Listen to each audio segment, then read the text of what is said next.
woman was eating, a pigeon suddenly crashed into the window outside. When she went to look, the pigeon had vanished without a trace, and even the cracks left on the window from the impact were gone. Suddenly, the TV turned on for the hourly news. The woman glanced at her watch and was shocked to find herself back to a minute ago. She thought she must be hallucinating, but when she opened the window, a pigeon really did fly into the room. Amy instantly realized that she had inadvertently foreseen the future just now. The pigeon that was supposed to hit the window had been saved by her, by pure chance. She arrived at the subway, ready for work. The moment she took off her coat, the premonition hit her again. She saw a man strangle the woman in front of her and then go on to kill 2 more girls. Looking down, she saw her coat was still on. The girls ahead were unharmed. She realized she had gone back a few minutes once more. As the train behind started up, the last victim boarded. Amy sensed the danger in that car and moved to exit. Just then, she saw the man approaching. Amy quickly grabbed the 3 girls and jumped off before the doors shut. The man, upon finding the empty car, spotted Amy and the girls. He headed their way, clearly not abandoning his murderous plan. Moments later, Amy returned in a black spider costume, crawling on the ceiling. The bizarre sight sent them fleeing, jumping on a train that had just started. But it hadn't gone far when screams came over the broadcast. The black spider had clearly killed the conductor. Left with no choice, Amy led them in a run for the busy streets, believing the crowds would keep them safe. But the black spider moved with ghostly speed, killing cops by the second. Luckily, they made it to the crowded road in time. Amy shoved them into 2 separate cabs and sped off. After the broadcast, police reported the subway incident. They issued a warrant for a woman in red who kidnapped 3 girls. They clearly meant Amy. The black spider moved too fast for anyone to see. Police only saw Amy taking the girls away. Cameras were everywhere in the city. Amy had to keep them in the suburbs to avoid the black spider finding them again. The Spider-Man reminded Amy of her mother's notes about Peruvian spider people with superhuman speed, strength, and climbing abilities. Amy's mother visited that place before her birth. Amy realized her future seeing ability might mean she's a spider person too.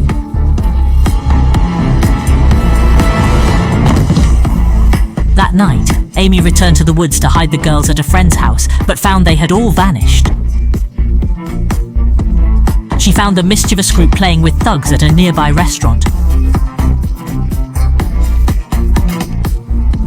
Someone had seen them and alerted the black spider.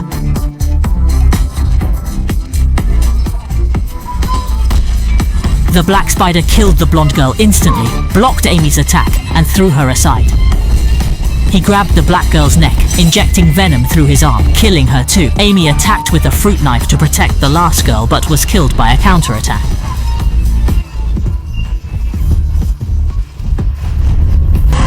In an instant, Amy returned to the taxi, his superpowers giving him a second chance. This time, without hesitation, he jumped in and sped off to catch up to the truck, just as the black spider entered the restaurant. The trick worked. Even the strongest flesh couldn't withstand such a maneuver. Amy seized the chance to get the girls into the car, but the black spider lunged and grabbed his hand. Venom instantly coursed through Amy's body as he kicked free, but it was too late. Breathing became difficult, and without treatment in 3 days, the poison would reach his heart, ensuring death. Determined to find an antidote, Amy left the girls with a friend and set off for the hospital alone.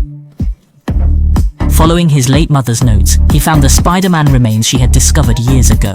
A man emerged, claiming to have awaited Amy's arrival. Amy's mother had tasked the man with revealing the truth to her daughter should she ever come. The man led Amy to a hot spring and, without warning, pushed him in. As he plunged in, Amy saw visions of the past, his pregnant mother seeking the legendary healing spider to cure her terminal illness, pursued by the shape-shifting black spider assassin. His mother had finally found the spider, but the assassin slaughtered the researchers in an attempt to steal it. In the ensuing struggle, Amy's mother was shot in the stomach. Suddenly, strange figures emerged from the woods. The mythical spider people. They rescued the unborn Amy, but could not save his mother. The baby they pulled from the spring that day was Amy himself.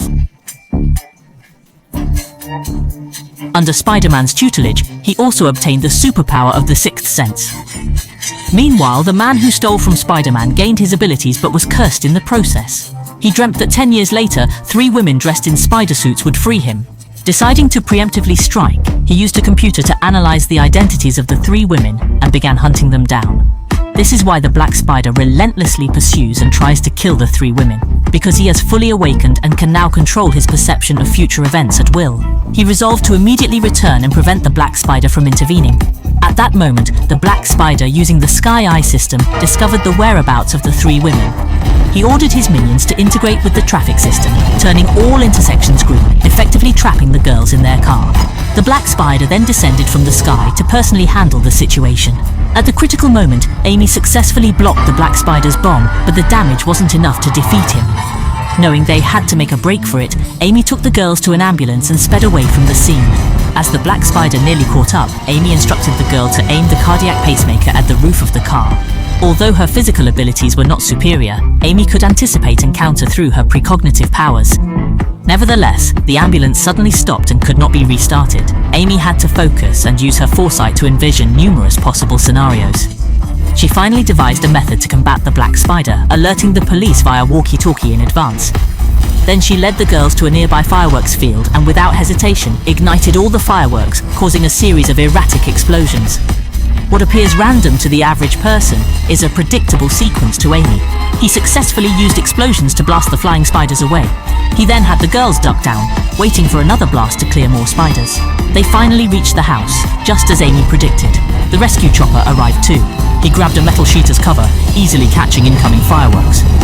Just as everyone was about to be saved, a flying spider leapt from the flames. Unexpectedly, it triggered a massive explosion, severely damaging the rescue chopper. The blast put everyone in grave danger. The three girls were about to fall from different spots. Even with Amy's foresight, he couldn't save all three at once. But then, Amy's ultimate power emerged, allowing him to create clones within his spider sense realm. The flying spider, seeing its master defeated, chased Amy onto the metal frame. Amy used falling debris to attack as the spider approached. A 300-pound steel beam pinned the spider. Amy's long-awaited fireworks finally ignited. The falling spider was crushed by a huge billboard. Amy jumped into the water awaiting rescue from the girls, but underwater he couldn't avoid injury. Though saved, his eyes were badly burned by the fireworks. Blinded, Amy was ultimately rescued. In the end, his acting skills were no longer needed to foresee all possible futures.